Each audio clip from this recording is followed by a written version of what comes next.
Então, meus amigos, eu vou continuar, né, naquela proposta de dar continuidade aos nossos vídeos, né, sobre síndrome do pânico. E como eu propus anteriormente, eu ia fazer uns vídeos curtinhos sobre o tema. Hoje, né, eu gostaria de falar das energias. Ontem, no vídeo de ontem, nós falamos sobre os remédios, né? E falamos também das técnicas, das outras alternativas, que é o que eu entendo que nós devemos buscar, né? No intuito de alcançar o equilíbrio, se não a cura, pelo menos o equilíbrio. Então, o que é que eu pensei?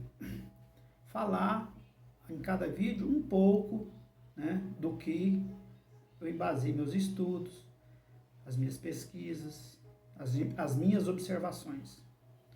Então, no final dessa série, eu vou fazer um resumão e dar a minha opinião sobre o que eu fiz e o que eu acho.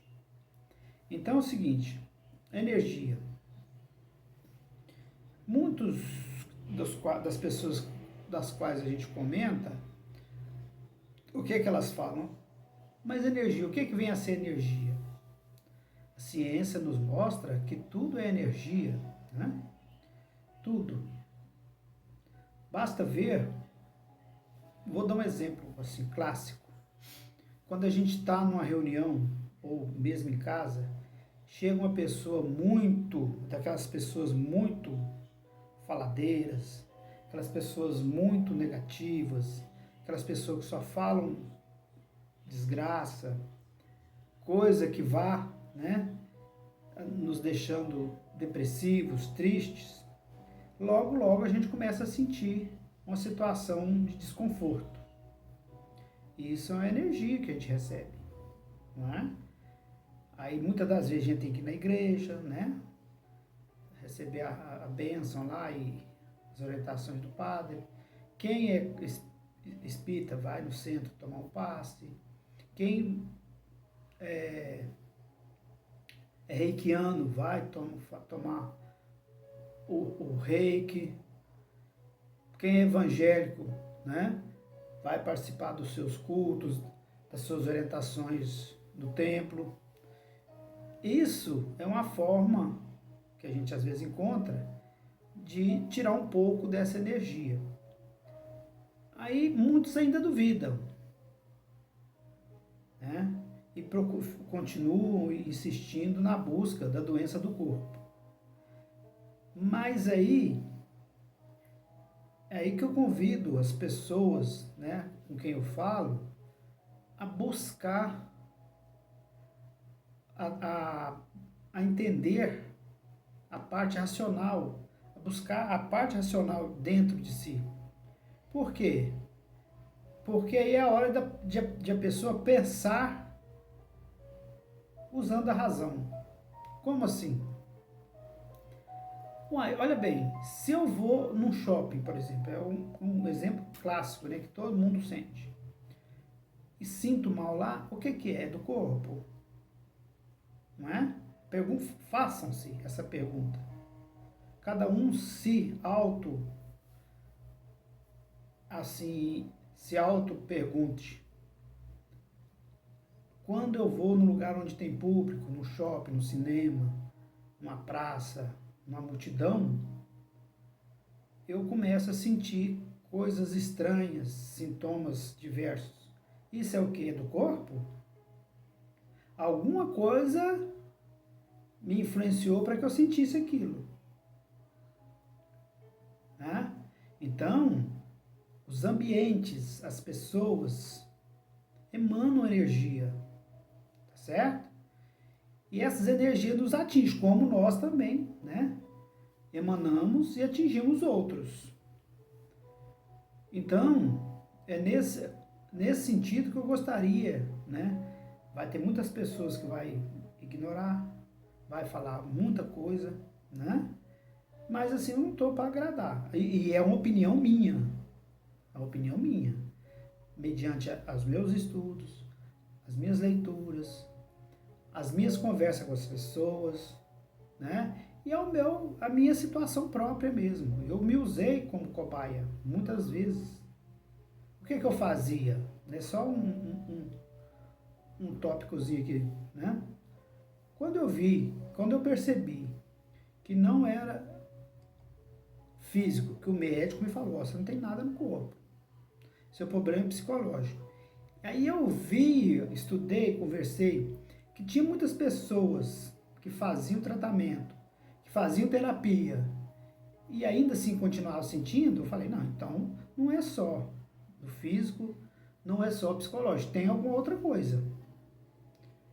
E toda vez que eu ia num lugar público assim, numa situação, eu até já contei a minha experiência, né? No cinema, com o cinema, e no final eu vou relembrar, porque eu já contei, tem no blog, tem alguns vídeos meus aí, tem. Então eu falei, vou arriscar, vou fazer alguma coisa para confrontar, para ver se isso é verdade. E fazia.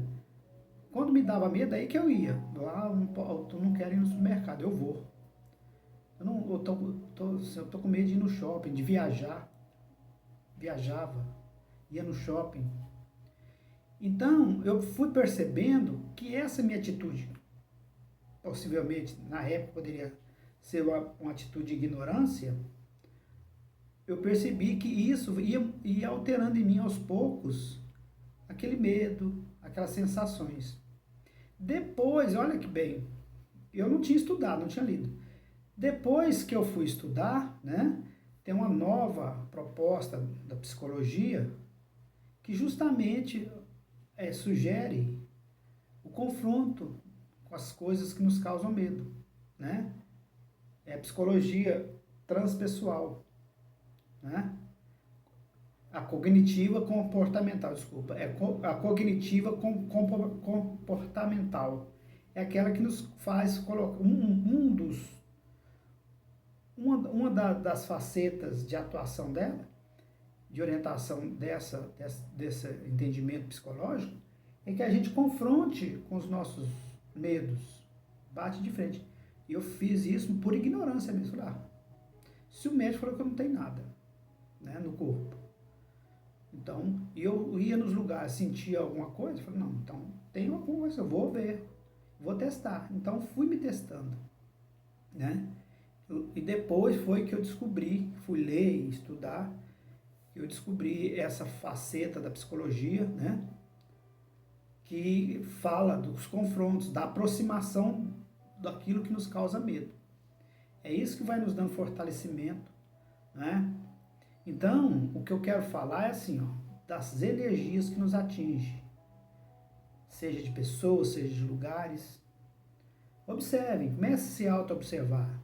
Não é chegar no lugar, já começar a passar mal e sair correndo igual um doido. Porque aí isso entra naquele ciclo, né, que a doença traz. Você está em casa, sente um mal-estar, aí você já sai desesperado. Tem que centrar, pensar, o que está me causando isso? É alguma energia minha? É algum pensamento meu? Porque a gente tem que analisar também o seguinte, os pensamentos nossos próprios nos trazem energia negativa. Imagina uma pessoa que passa o dia inteiro só pensando e falando em doença, assistindo programas que falam de violência, de morte, né? Para as pessoas que não têm esse distúrbio já é ruim. Agora imagina para quem tem, que somatiza tudo. Isso é energia que a gente atrai. E a gente atrai e fica com aquilo. Por isso que existem pessoas que amanhecem sentindo e passam o dia inteiro reclamando, o dia inteiro entrando nos sites, falando, entrando nas redes sociais, falando, e passa a noite. Isso vai virando uma rotina na vida da pessoa. Precisa que a pessoa corte isso. E como corta?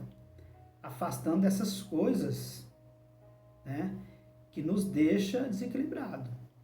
Se eu sei que uma pessoa me deixa desequilibrado, não é que eu vou ser mal educado e deixar de falar com ela, mas eu vou evitar. Falo com ela um pouquinho, saio, né, respiro um pouco, volto. E se puder evitar, evita mesmo. Não é isso? Pessoas, a gente pode fazer isso. Agora, locais, a gente não pode viver enclausurado como um ermitão. A gente precisa confrontar isso. E às vezes às vezes não, é necessário que a gente saia, que a gente interaja, conviva com os outros. Não é isso?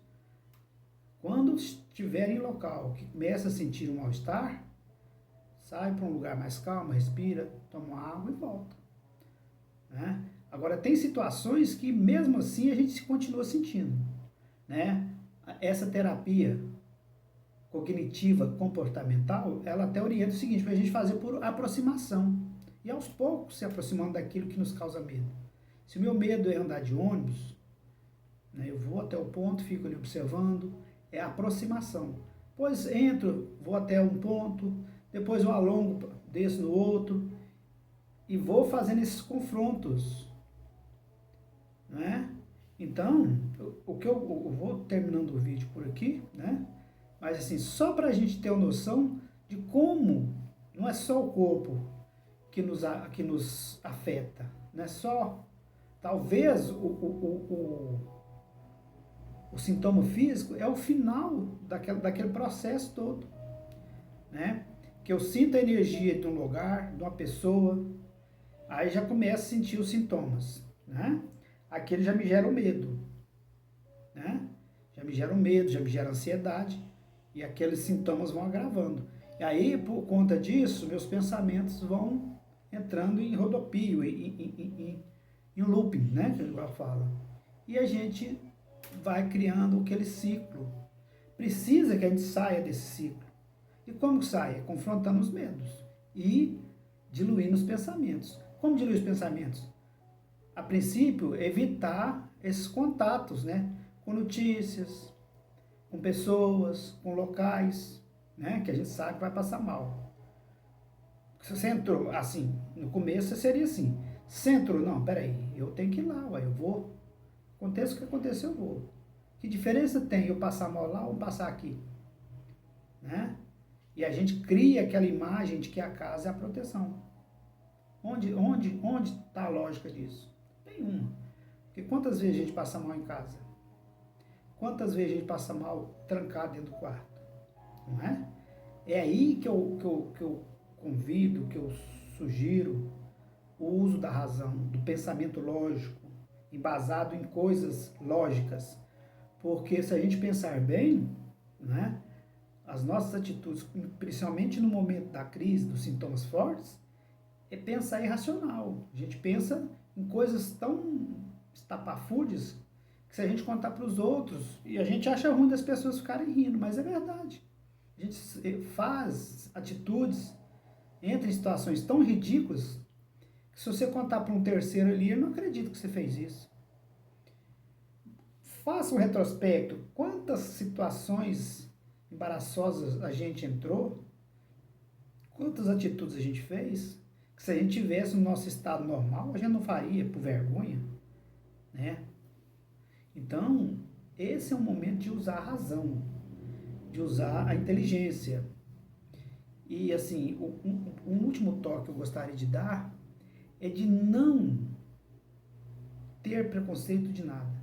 Abrir a mente, ouvir todo mundo, ler sobre tudo, todas as opiniões, todas as religiões, todas as técnicas.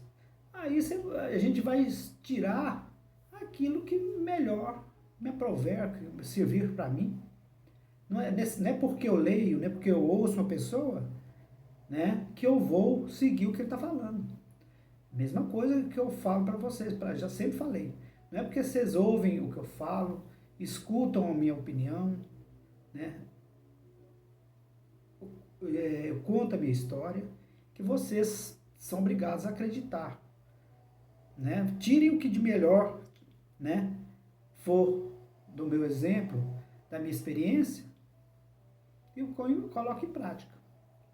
Se não tiver nada da minha experiência que incite vocês a alguém a tomar como exemplo, né? O certo, o ideal, é que sempre esteja em busca de alguma coisa. Agora, aquela pessoa que fica em casa, macerando sintomas, macerando pensamentos, assistindo televisão só falta espremer a televisão para sair sangue, lendo jornais, ouvindo pessoas negativas, essa aí tá longe de equilibrar, viu, gente? Infelizmente. Então, essas situações é bom evitar e confrontar os medos. Eu acho que aí está o começo. Então, assim, eu vou encerrando por aqui. Espero que atinja o meu propósito. E daqui mais 1 ou 2 dias eu vou gravar. Eu vou gravar com mais frequência, né? Para ver se a gente entra num denominador comum. Pelo menos, né? Eu estou colocando